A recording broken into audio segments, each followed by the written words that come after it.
திருச்சிற்றம்பலம். திருக்குறள் அதிகாரம் வினைத்திட்பம்.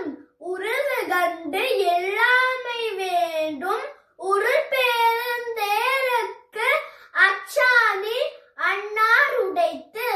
அதுக்கு அர்த்தம் என்னன்னா, பெரிய தேர் ஊட்டு போறக்கு அவ்வளவு சின்ன அச்சாணி தேவைப்படும்.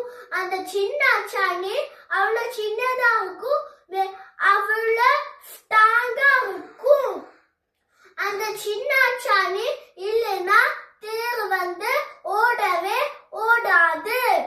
அது மாரிதான் இந்த உலகத்துல சின்ன சின்ன அவங்கெல்லாம் இருப்பாங்க, அவங்க சின்னதா இருப்பாங்க, அவ்வளவு ஸ்ட்ராங்கா இருப்பாங்க, எல்லாத்துக்கும் தேவைப்படுவாங்க. அதனாலதான் அவங்கள கேலி பண்ண கூடாது.